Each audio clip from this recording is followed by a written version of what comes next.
أعوذ بالله من الشيطان الرجيم بسم الله الرحمن الرحيم الحمد لله نحمده ونستعينه. My dear friends, YouTube viewers, it's good to be with you. Salamun alaikum. I want to discuss the question of agency as it relates to freedom. In some of the videos, I find that I get a lot of very negative responses from Muslims, from some Muslims. And it's like an anger, that comes up and it boils up in them when they hear me speak. Not all, some of them. I mean, the others are probably not watching. But I'd like to discuss that, and I want to, if any of them are watching this video, then maybe it will help them understand me better and understand themselves better. Now, let me first start by giving you a story of a person called Harriet Tubman. Now, this was a person who lived in the 1800s, in the time of slavery in North America, in what is now the United States of America. So during the time of slavery, Harriet Tubman was a black woman herself. She came in from the northern states where there was no longer any slavery. There was slavery, but it was ended. There was abolition of slavery, I think earlier on in the 1800s, 1820s or so. And she would take trips into the south with a couple of helpers, and they would ride a big wagon and they would visit these plantations where there would be these slaves in miserable, toiling, inhuman conditions, working, slaving away 12, 14, 15 hours a day with nothing, no life, no future, no prospect of anything. Their children would be taken from them. They would die of disease. They were in a terrible, terrible, terrible condition. And she would go around and she would stop at these plantations, and they would sort of find their way into the slaves, and she would offer the slaves free passage out of there. And she would tell them, look, I've got 5 seats or 8 seats or 10 seats available here. Come on, let's get out. I'm taking you out. I'm taking you to the land where you'll be free. And this is what she did, and she did this for several years. This is the noble actions of this woman, Harriet Tubman. She's a celebrated figure in America. And in later years, when she was interviewed, she was asked, long after slavery had gone, when slavery was abolished throughout the USA, she was asked one day, what do you regret most? Is there anything you regret about these forays, these excursions that you made into the South to rescue the slaves? And her answer was, I saved a few thousand slaves, and I freed a few thousand slaves. I could have freed tens of thousands of slaves if only they were prepared to come. Most of them, and this is her words, most of them, about 80% of them, were unwilling to run away and to take off and to get off the plantation. They just felt insecure to leave the surroundings in which they were enslaved. And this reveals, the words of Harriet Tubman reveals an aspect, an element of human nature that is very relevant to my work. You see, I myself am a slave, or was a slave on that plantation. And I myself felt comfortable in going along to get along, as Farrakhan says, go along to get along. I felt it was very important for me to preserve the peace, to preserve the tranquility, not to go upstream. It was uncomfortable for me to be upstream, to be seen to be difficult, to be seen to be opposing what is going on. And I bring it back to my initial comment, and that is that anger, that angry response that some people have when they see somebody else is going upstream, somebody else is going against the comfortable consensus. And it causes an irritation. It causes almost like a frustrating reaction to those who are comfortable with getting along.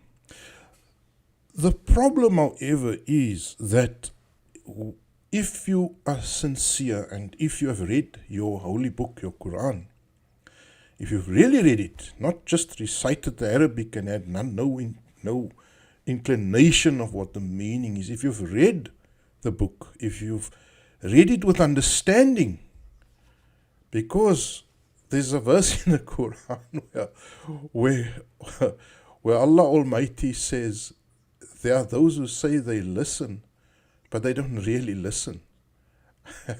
I should find the verse for you. I will find it for you. But it's somewhere in chapter 8 of the Quran. So if you really read your Quran, you will see that the mission of the true mu'min, the true believer, the mu'min in the time of Nuh, the mu'min in the time of Lut, the mu'min in the time of Salih, the mu'min in the time of Shu'aib, the mu'min in the time of Musa. These are people, every mu'min of every ummah, as you might call it, of every great prophet and messenger, is a person that goes upstream, that goes against the dominant narrative. Now, what on earth makes you think that they would be tested in that way by going against their loved ones, their fathers, their wives, their brothers? What makes you think today that they will be tested in that way and that you will be the exception? What on earth makes you think that? What makes you think that for hundreds, thousands of years, going back 4,000 years, because that's what we estimate the time of Ibrahim is. For 4,000 years, the creator of the universe would test the steel, the metal of men and women on the basis of how strong are you to oppose the norms, the dominant narrative in your society.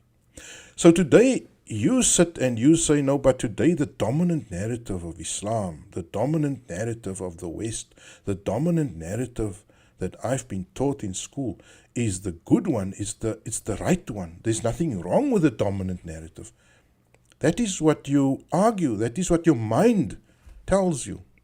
But now, here's what I'm going to answer you if you say that to me. If you say to me, but Anwar, we have these great ulama, Mufti Menk, we have the Mufti bin Bas, we have Mufti Karzawi, we have the Sheikh al-Azhar, we have the great scholars of Deoband, we have the great scholars of the Salaf, of the, of Ibn Taymiyyah, Sheikh al-Albani, and Anwar, you cannot say that we are the same as Fir'aun and the same as the people of Lut and the same as people of Shu'aib and the people of Salih and the people of Nuh.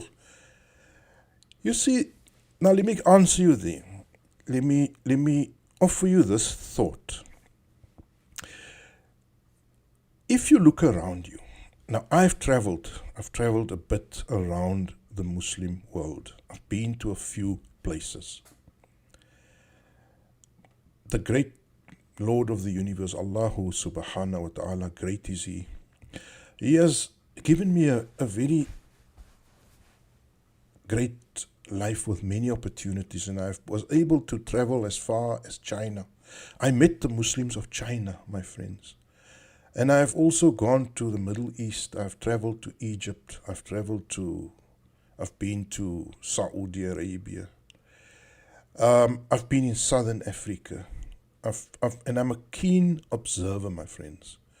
I'm a very keen observer. And I also love watching travel programs, documentaries, not documentaries that are produced, but first-hand blogger accounts of Muslim countries. So via those first-hand blogger accounts, I've traveled, well, virtually to Bangladesh. I've seen the crowded trains of Bangladesh, the crowded markets. I've seen North Africa, Morocco. I've seen Algeria. And what I can tell you is this. You see, there are 54 plus minus one or two members of the OIC. What is the OIC? The Organization for Islamic Cooperation, or the Organization of the Islamic Conference. I think it's been renamed, but let's say the OIC. Now, the OIC has about 50-something members. And if I go through that list of 54 names, let's say 54, and if I cast my mind to each of these 54 members, now you can do it with me. Cast your mind to OIC member Afghanistan. Cast your mind to OIC member Nigeria. Cast your mind to OIC member Niger. Cast your mind to OIC member Somalia, Egypt, Indonesia, Bangladesh, Jordan, Saudi Arabia, Syria. And what I want you to realize, and you can go through the list is there on Wikipedia, go check that whole list. This is my point, this is what I want to come to is, when I look at these Muslim countries, when I go to them and when I see them and when I hear from them, I see a story of disaster, of misery, of failure, my friends. Put your mind in Bangladesh. These are the most popular, these are where the Muslim, we like to say 2 billion Muslims, 2 billion Muslims. Do you know where those 2 billion Muslims sit? They sit in India, Bangladesh, Pakistan, Indonesia. That's where the bulk of that 2 billion sits. India, Pakistan, Bangladesh, Indonesia. And then there's a whole lot in scattered amongst other countries in Asia also. My friends, a billion of that 2 billion sits there. Another 200 million sits in Arab countries, desperately poor. Desperately poor. Go and travel to Egypt. Go and see what life is like for the average peasant, the average worker in Egypt. Yes, Egypt has a fancy middle class, which is about 10% of the population. Yes, Morocco has a fancy middle class, the movers and shakers who make up about 5 or 10% of the population. Yes, the Arab countries like Saudi Arabia, they have they brag about their Bugattis and their Ferraris, which is about 1% of the population. The average Muslim person is in a desperate situation, lives on the edge, on the border of life and death.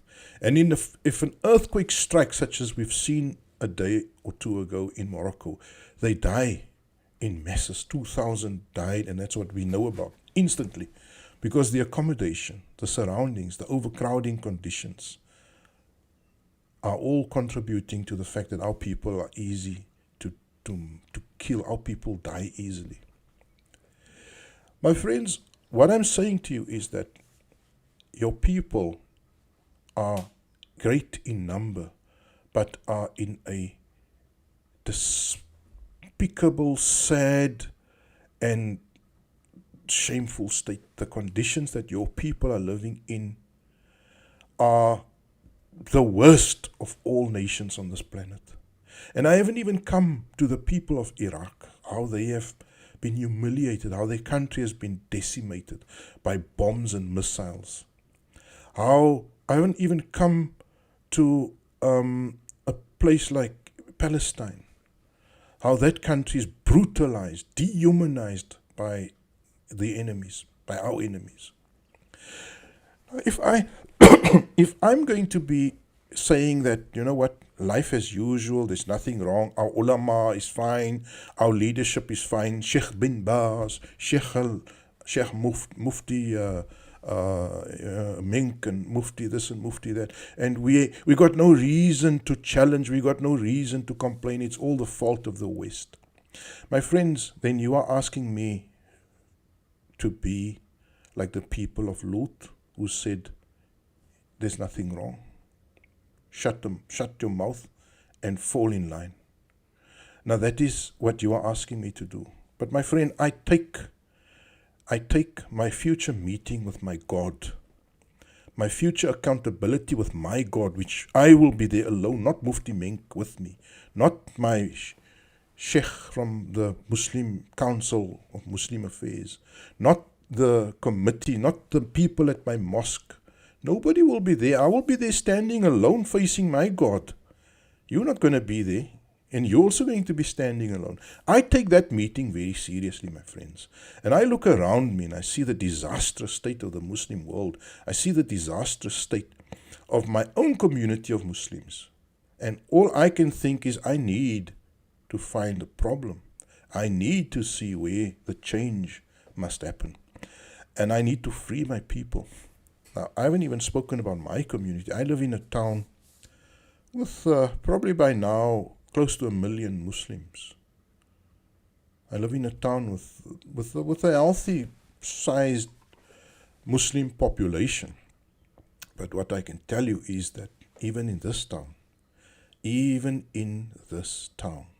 about 80% of them are in a miserable state. My friends, most of the Muslims that I see around me, I would almost compare many of them, maybe not as much as 80%, but let's say probably half or more than half, would live like the Muslims in France, in those big developments. You see the Algerian immigrants in France, the naturalized Muslims, the naturalized French, lives of a cultural meltdown. A cultural meltdown. People who have lost their roots, who have remnants of Islam left in them, but really have become completely confused by the powerful culture that they are in, Western culture, French culture. I have the same problem here. I have Muslims who have become the kingpins in the drug trade. I have Muslims who have become the top chiefs in gangs. I have Muslims who run rackets, serious rackets. You see, the Islam that you are preaching, that you are telling me, Anwar, shut up and accept what you have, the Muslims, the priests and the leaders, stop questioning them. You are telling me to go along with what we have, the drugs, the gangsterism, the abuse of our women. If I must mention to you the statistics of Muslim women being abused physically by their husbands, by their men, who feel that they are doing a proud duty to God when they slap their wives. My friends, that is the Islam we face, and that is the Islam I am not prepared to accept. Now, you can write me any comment you like this, tell me, Anwar, you are rude, you are this, you are that. I don't give a damn, because I'm not accountable to you. I'm accountable to my Creator. Now, let me come to those verses. Because I told you I would show you some important verses. You see, there's a verse in chapter 8, verse 22, where, let me just go further and see. 8:21, where the Creator of the universe speaks to us and he says, وَلَا تَكُونُوا كَالَّذِينَ قَالُوا سَمِعْنَا وَهُمْ لَا يَسْمَعُونَ. 8:21, my God, your God, the Lord of the universe says, be not like those who claim to listen without really listening. For us to listen, it means you've got to hear, you've got to think, you've got to contemplate. That is true listening.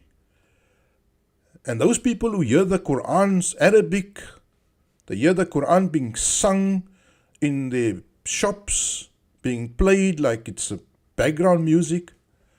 Those people are here are exactly what this verse refers to. Those who claim to listen to the Qur'an, but they're not listening. They don't understand the Qur'an. Then let me move on. There's another few powerful verses in this verse.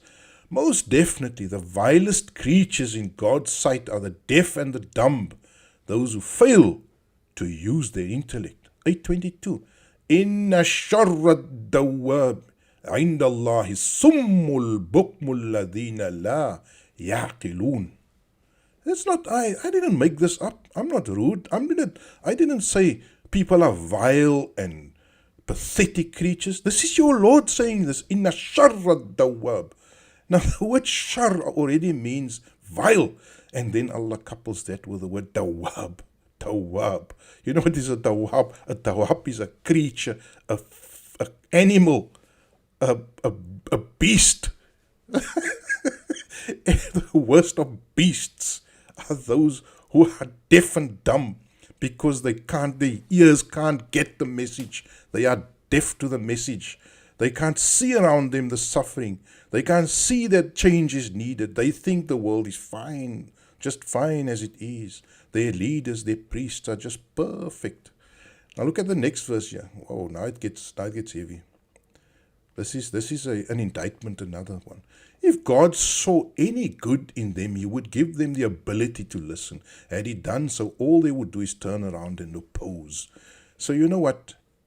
You are so useless to God that He's not even going to give you the courtesy of opening your ears, because once you could hear the Qur'an, if you could hear the Arabic, if you could understand the Arabic, you'd still reject it. And that is the indictment against you.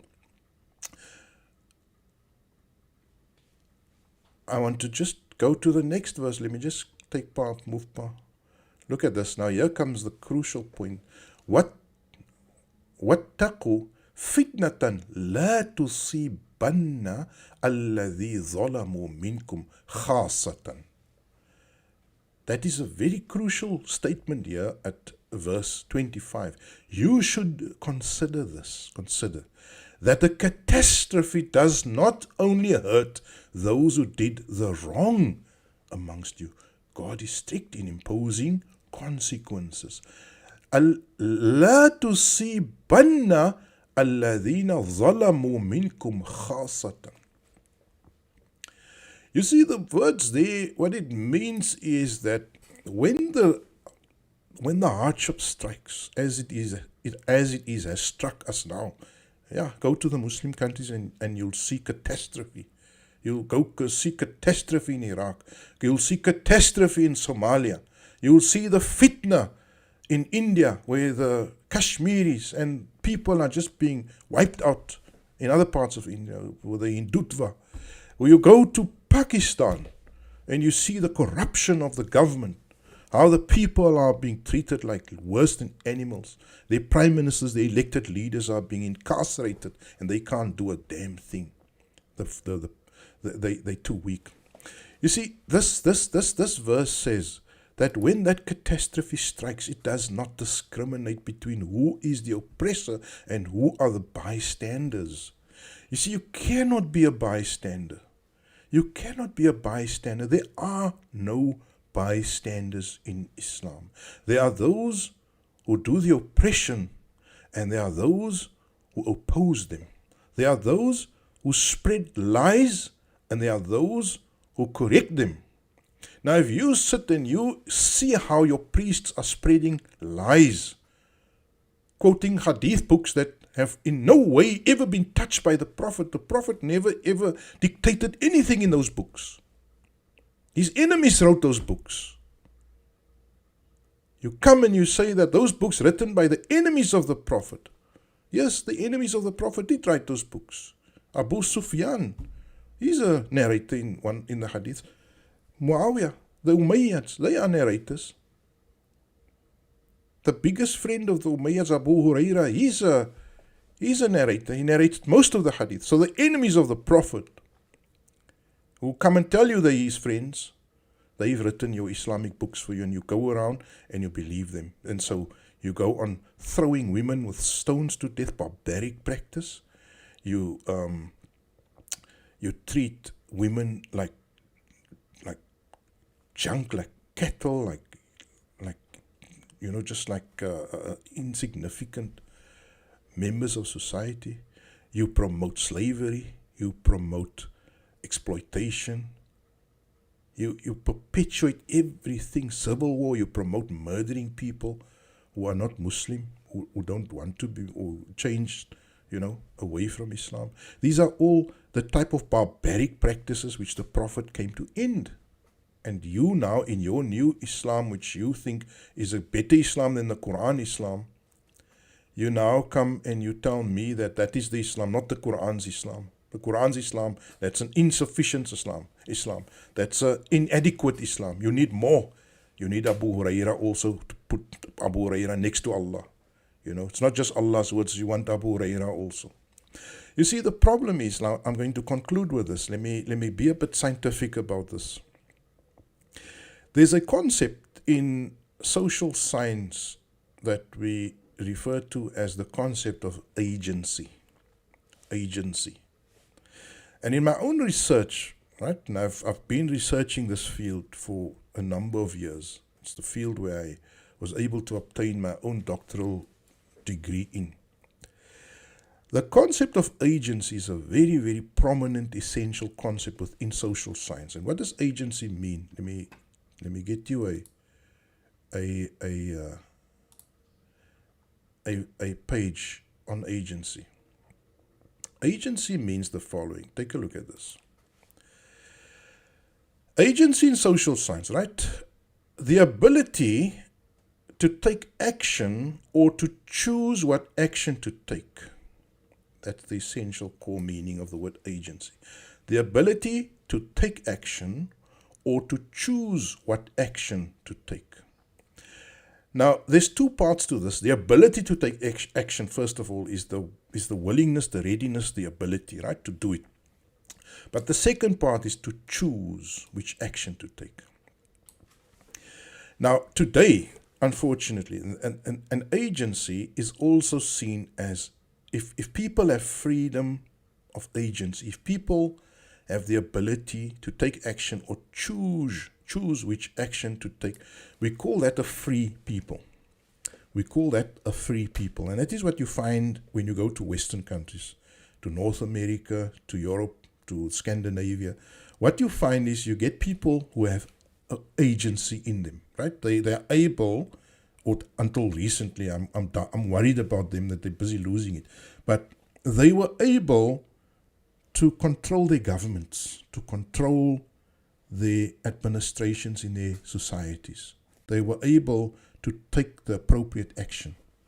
Right? I even live, where I live, I have a fair number of people who adhere to the Western way of life, right?